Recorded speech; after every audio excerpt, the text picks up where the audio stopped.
pinoprotektahan nila si Michael Yang saka si Alan Lim. Bakit nila pinoprotektahan? Kasi utos sa kanila ni Presidente Duterte at ni Bongo.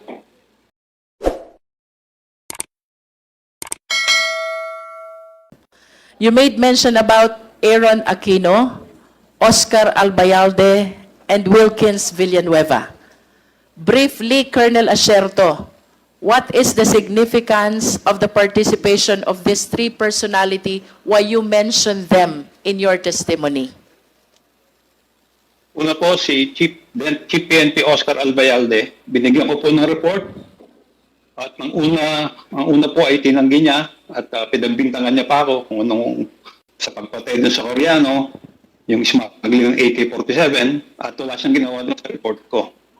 Si Director General Aaron Aquino, binigyan ko rin po ng report at nag-usap kami, nagpenda sa kanya, kinausap niya ako at sabi niya i-report niya sa Malacanang. Kaya nung February, command conference sa Cebu, tinawagan niya ako at sinabihan niya ako na gusto akong kakausapin ako ni Ben sa Bongo tungkol doon sa report ko.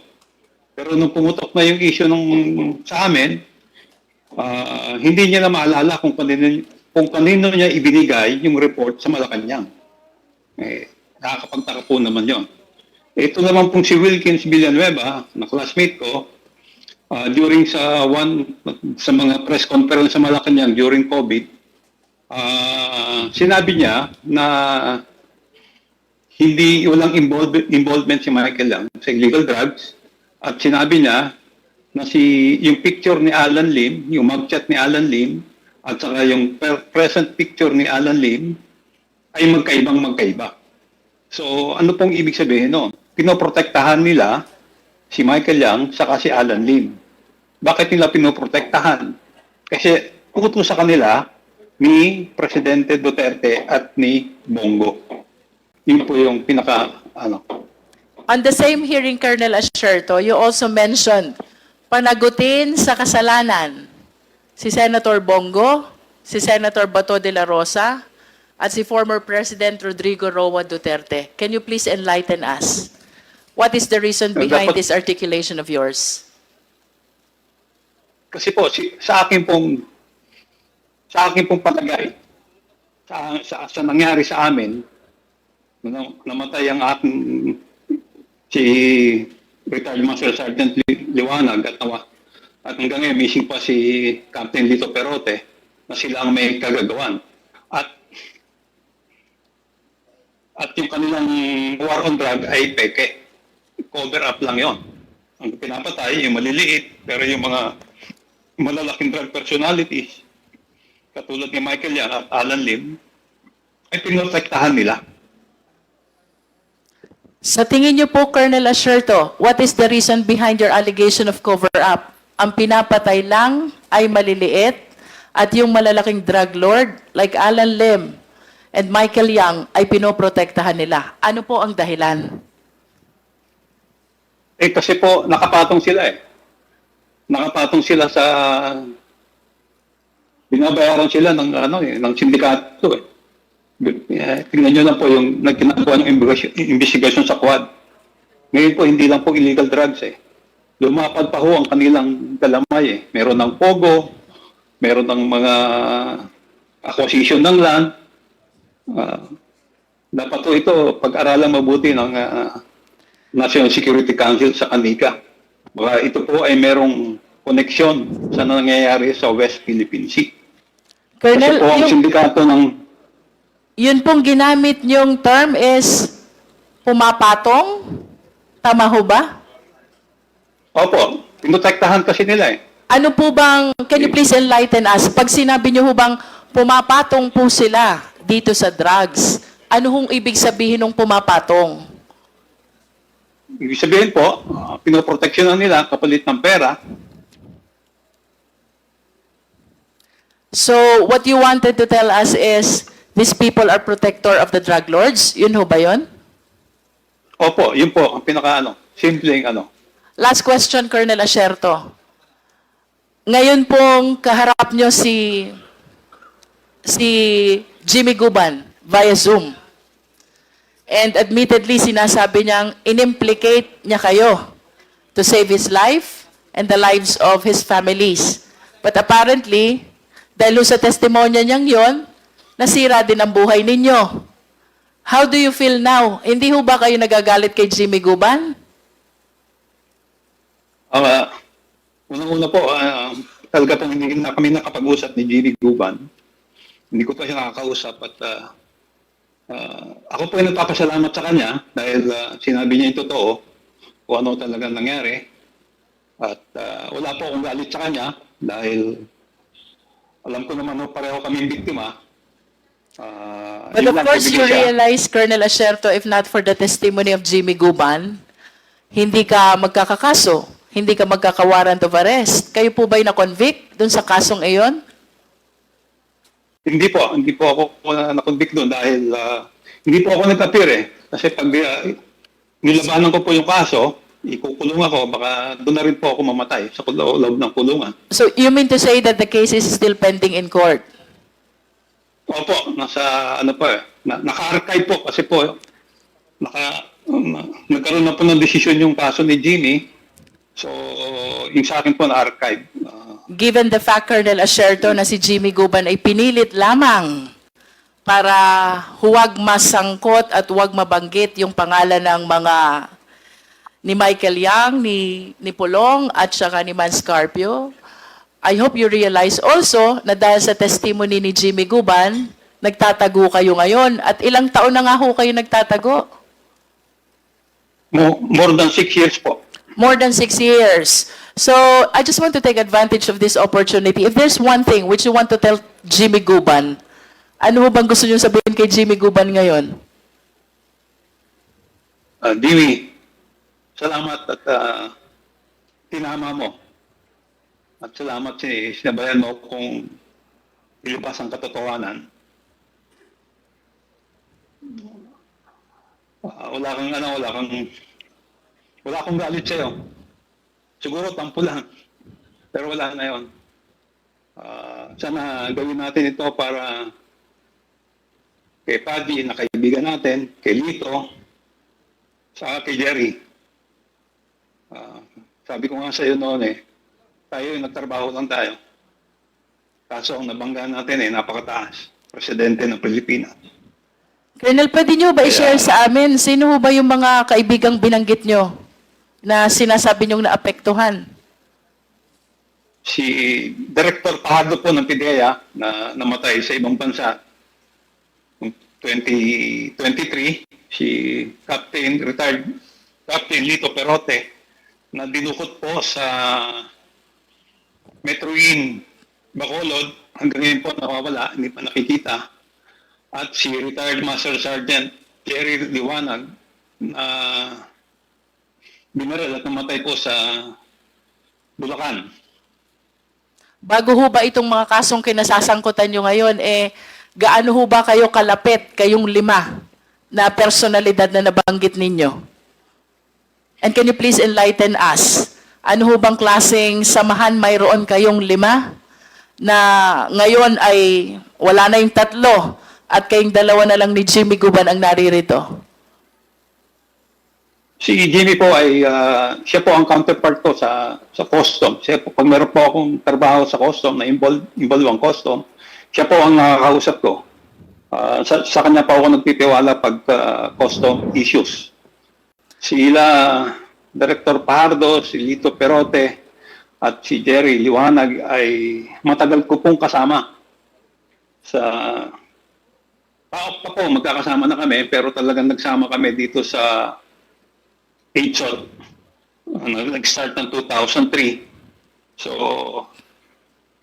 para po silang pamilya sa akin Kung wala po, kung baga ho ba yung accomplishment ko is hindi ko po magagawa kung wala sila. Ilang Wala taon si ho ba Paddy, kayong wala si Lito. Ilang taon ho ba kayo magkakasama sa trabaho? Itong mga nabanggit yung personalidad. Since 2003 po. 2003 Until 2018 po nang mangyari itong mga 2003 until 2018 at kayo pong lahat ang trabaho ay tungkol sa investigation on drug operation. Tama po ba yun? Opo. Tama po. Tama po. And today, si Fajardo po ay namatay na. Tama po ba yun? Opo, namatay po sa sakit. Sa sakit. Isa lang po siya sa... Si Isa lang po Pirote, siya sa ibang bansa. si Pirote po ay Binukot po. dinukot and missing until now. Tapos, Opo. yun pong isang binanggit nyo pa? Si Jerry Liwanag po. Nasaan po si Jerry Liwanag? Patay na po. Binaril po ng 2 tao. Pinatay din. At si Jimmy Guban, convicted. At kayo po, charged of a capital offense as well. Opo, nagtatago. This is really very challenging on the part of you five, no? Na dati kayo magkakasama sa trabaho at mukhang lahat hindi maganda ang naging pinatunguhan ninyo. I saw PIDEA Director General Wilkins Villanueva raising his hand. May I know what that is, General Villanueva? Mr. Chair, habang tinatanong ni Honorable Congresswoman Lubistro si Colonel Asierto, nabanggit niya ang pangalan ko as one of those na may patong sa sindikato. Sige, please explain. You have 2 minutes. Mr. Chair, nagsilbi ako ng 38 years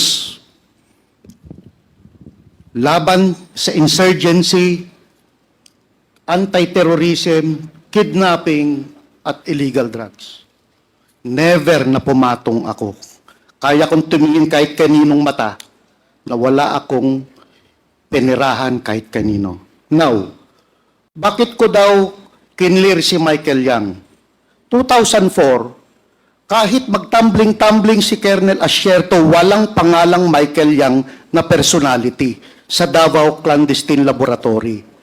Dahil kung kasama ang personality sa Davao Clandestine Laboratory, dahil kung kasama ang Michael Yang doon, dapat kasama siya sa kinasuhan namin. Umabot ng 2016, wala pa rin Michael Yang. Now, tinanong ni Honorable Congresswoman Luistro, si Colonel Asierto, ano ba ang report na ibinigay mo kay General, kay Chief PNP? Ang sabi niya, si Michael Yang ay kasama ni Alan Lim at Johnson Chua. Johnson Chua is a personality. Kasama po siya sa kaso. Alan Lim is a personality na nahuli sa Cavite Clandestine Laboratory. Just because kasama mo yung Alan Lim and the Johnson Chua na wala ka pang pinapasok na ebidensya na related sila, ipapasok mo na agad ang pangalang Michael Yang. In fact, walang information na pumasok sa akin na Michael Yang is involved. Point of order, Mr. Chair. Ano ba sino ang pinapaliwanag ni General Villanueva? Siya ba o si Michael Yang? Sino ba Chair. pinapaliwanag mo? Ang sarili mo? Sarili ko, Mr. Chair. Paliwanag mo yung sarili mo. Yes, sir. Ba't nga bagin ka na ibang pangalan dito? No, Mr. Chair, kasi... ngayon ang na lang ako. Mr. Chair, ang Ngayon na lang sinabi ako nagsalita, hindi ako nagkasalita kanina Yes, pa. ha? yes, Mr. Chair.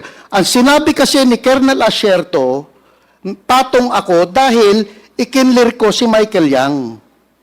So, as far as I'm concerned, Mr. Chair, wala akong kahit anong information about Michael Yang. Nagbigay siya ng information kay General Bato, kay General Aquino. So, Alan Lim, involved sa illegal drugs. But, Mr. Chair, baka pwedeng maipakita natin. Kasi pinatawag kasi ako sa Malacanang noong 2021 para i-explain yung aking saloobin tungkol kay Alan Lim. Baka pwedeng mai-flash natin, Mr. Chair, yung alleged Alan Lim na Point of picture na order, kanina Mr. na dalawa. Chair. Okay, yes. I He is lawyering for Michael Yang and No, Alan Mr. Lim, Chair. eh. No, Mr. Chair.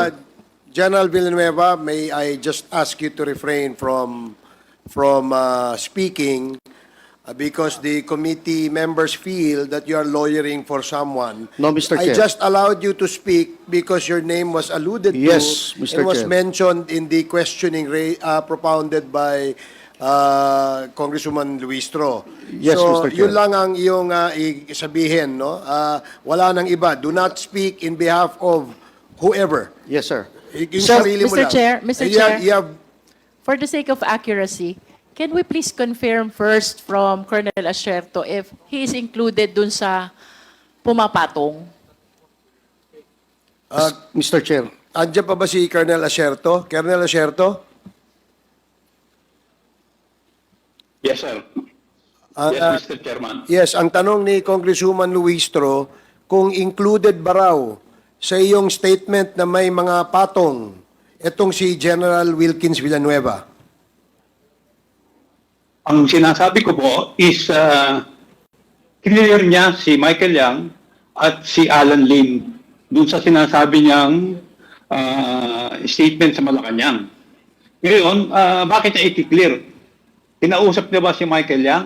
Kinausap niya ba si Alan Lim at that time? Bakit niya clear? Kasi inutos sa kanya ni Bongo saka ni Presidente Duterte. So, yan ang iyong basis para sabihin na si General Villanueva ay kasama sa patong. Tama po ba? Oo, dahil pinotektahan niya yung dalawa eh. Ayan, very clear ang sinabi ni Colonel Asierto. So, Yes, Mr. Chair. you can actually defend yourself. I'll Yes. I'll give you 1 minute to do that, General Villanueva. Ito, Mr. Chair, yun explain ko nga, sir, Mr. Chair. Bakit ko kinlear si Michael Yang? Kasi wala akong information eh.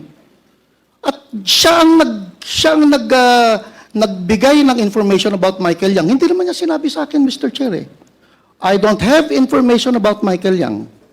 Yung kay Alan Lim, Mr. Chair, kasi, Mr. Chair, I was trained ng facial recognition sa International Law Enforcement Academy sa Bangkok, Thailand. And part of that module is facial recognition. Yung pinasok kanina doon, Mr. Chair, na picture na dalawa, ang laki ng diferensya, Mr. Chair. Eh. Okay, sige. Pag-uusapan natin yan sa next hearing. Meron pa kasi tayong isang topic today and our resource persons are here since this morning. But, We Mr. Chair, still- I do not deny na si Alan Lim... Wait. Do not speak when the chair does not recognize you, Yes, okay? Mr. Chair. I'm sorry, Mr. Chair. I am explaining. So, papunta ho tayo sa next topic natin for today, EJK. Di pa ho tayo tapos. I will give you all the time when the appropriate time comes. So, tapusin lang po natin yung ating mga interpellators and then we shift to another topic. But I gave you already 2 minutes to defend yourself, General Villanueva. So, another 30 seconds for your closing remarks. Sige. I'm okay, Mr. Chair. But Okay. I do not deny na si Alan Lim ay yun yung picture na naandun sa Cavite. Okay, sige. Kasi nahuli talaga siya sa Cavite, Mr. Magkasabay sila. Nung nag-ooperate kami sa Davao, si Alan Lim nahuli sa Cavite Clandestine Laboratory, Mr. Chair. Okay, sige. We'll take note of Mr. that. Chair. We will ask that more questions about that in the next hearing. So, Mr.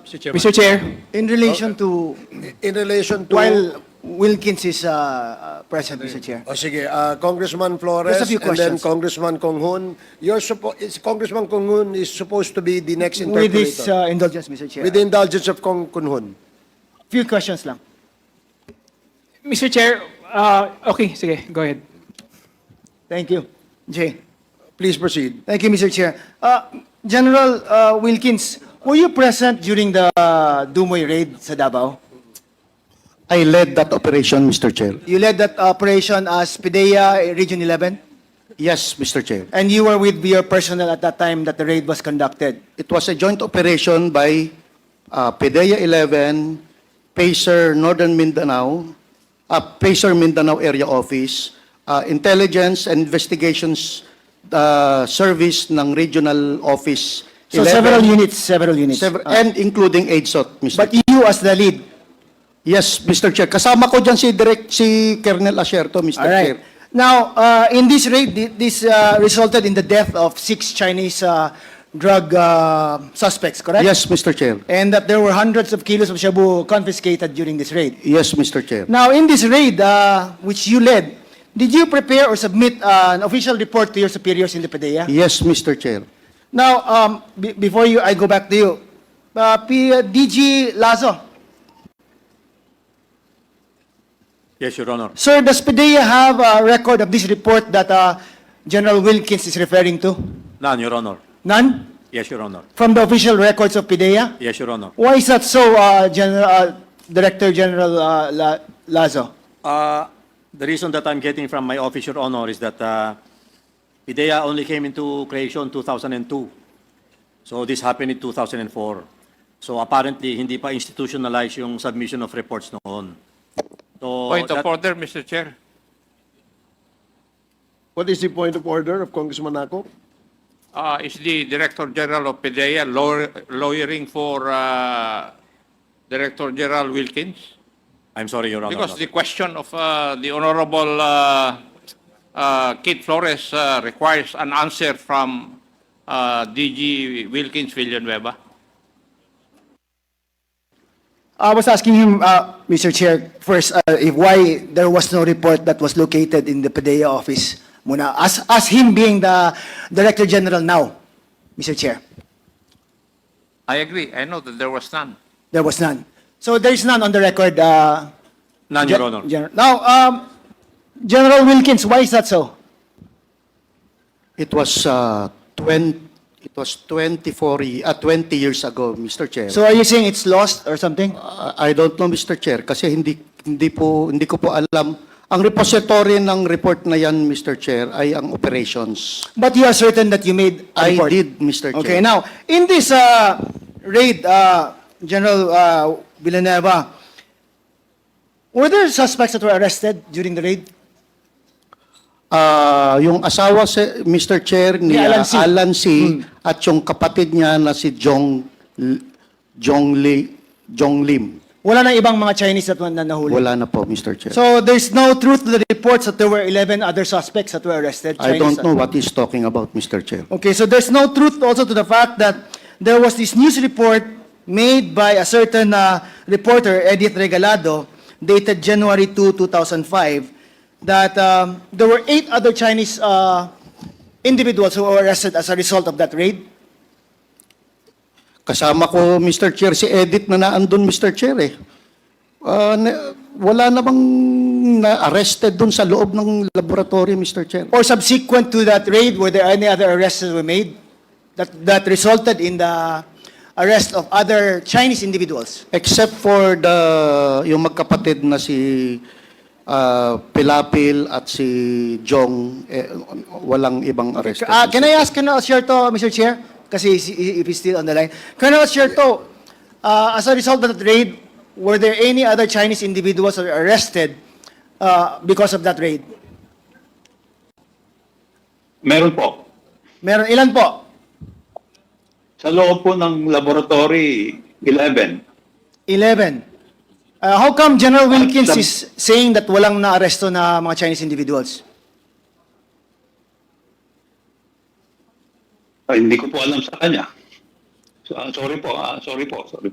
Now, in fact, there is this news report that was written by the reporter Edith Regalado, whom you said was also with you during that raid, that 8 other Chinese individuals were released upon orders of Mayor Duterte. Mr. Mr. Chair, Chairman, kung ako pong sasagot, meron pong nahuli, pero hindi po sa loob ng laboratory. Doon po sa Arlene's apartment. I think doon po yung sa apartment nila Jed Pilapil C. All right, Wilkins is confirming this. yes, Mr. Chair. Kasi yung clandestine laboratory, it's a separate area. All right. Yung Mr. Chair, yung safe house nila, yun yung unang pinuntahan nila paggaling sa airport. So what we did for questioning, kinwestiyon namin lahat ng mga Chinese na naandun. But but- eventually, they were released. Because, for what reason? Walang participation, Mr. Chair. You conducted the interview yourself or your office as the lead agency? Yes, Mr. Chair. And you found nothing that would implicate them to the drug laboratory in Dumoy. Yes, Mr. Chair. Is that correct, Colonel Sierto? Sa tingin ko po mali. Kasi po ang alam ko pong humuli sa kanila ay ang Bureau of Immigration. Kaya po sila kinuha ng Bureau of Immigration for immigration violation po. Kaya po sila na-release kasi Wala po sila doon sa laboratory, hindi naman po sila na huli doon sa loob. Kaya ang humuli sa kanila, ang kung matatandaan ko po ay Bureau of Immigration. Kasi hindi ko nga po alam na hinuli nila yon. Nalaman ko na lang po later na. So, ang nag-imbestiga, ang humuli, Bureau of Immigration. Okay. For immigration violation po. Thank you. General Villanueva, now do you confirm that Colonel Osierto was present with you during the raid? Yes, Mr. Chair. Do you confirm that Art Las Cañas was also present during the raid? I don't know Art Las Cañas. I did not saw him. I did not even talk to him. Do you know if Sunny Buenaventura was also present during the raid? Hindi ko matandaan, Mr. Chair. But usually, kasama siya parati ni Mayor. Okay. Now, side issue lang, kasi kanina na-mention mo itong Alan Lim.